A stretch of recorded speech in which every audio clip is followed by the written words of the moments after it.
cells in order to reproduce.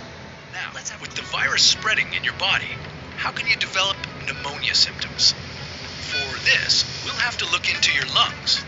Each lung has separate sections called lobes. Normally, as you breathe, air moves freely through your trachea or windpipe, then through large tubes called bronchi, through smaller tubes called bronchioles, and finally into tiny sacs called alveoli. Your airways and alveoli are flexible and springy. When you breathe in, each air sac inflates like a small balloon. And when you exhale, the sacs deflate. Small blood vessels called capillaries surround your alveoli. Oxygen from the air you breathe passes into your capillaries, and then carbon dioxide from your body passes out of your capillaries into your alveoli so that your lungs can get rid of it when you exhale. Your airways catch most germs in the mucus that lines your trachea, bronchi, and bronchioles. In a healthy body, hair-like cilia lining the tubes constantly push the mucus and germs out of your airways, where you might expel them by coughing. Normally, cells of your immune system attack viruses and germs that make it past your mucus and cilia and enter your alveoli. However, if your immune system is weakened, like in the case of a coronavirus infection, the virus can overwhelm your immune cells, and your bronchioles and alveoli become inflamed as your immune system attacks the multiplying viruses. The inflammation can cause your alveoli to fill with fluid, making it difficult for your body to get the oxygen it needs. You could develop lobar pneumonia, where one lobe of your lungs is affected, or you could have bronchopneumonia that affects many areas of both lungs. Pneumonia may cause difficulty breathing, chest pain, coughing, fever and chills, confusion, headache, muscle pain, and fatigue. It can also lead to more serious complications.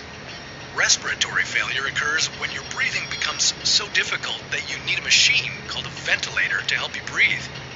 These are the machines that save lives and that medical device companies currently ramp up production for. Whether you would develop these symptoms depends on a lot of factors, such as your age and whether you already have an existing condition.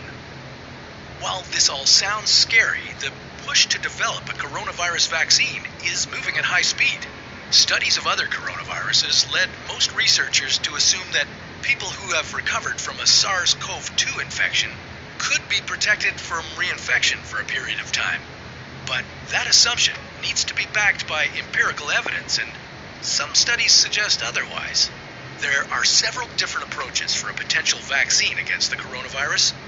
The basic idea is that you would get a shot that contains faint versions of the virus. The vaccine would expose your body to a version of the virus that is too weak to cause infection, but just strong enough to stimulate an immune response. Within a few weeks, cells in your immune system would make markers called antibodies, which would be specific for only the coronavirus, or specifically its spike protein. Antibodies then attach to the virus and prevent it from attaching to your cells. Your immune system then responds to signals from the antibodies by consuming and destroying the clumps of viruses. If you then catch the real virus at a later stage, your body would recognize it and destroy it. In other words, your immune system is now primed. Collecting evidence on whether this will be possible, safe, and effective is part of what's taking researchers so long to develop a vaccine. It's a race against time to develop a vaccine amid a pandemic. Each step in vaccine development usually takes months, if not years. An Ebola vaccine broke records by being ready in 5 years. The hope here is to develop one for the new coronavirus in a record-breaking 12 to 18 months. While all of this will take time, stay home if you can, to protect the most vulnerable. And don't forget to wash your hands for at least 20 seconds, and as often as possible.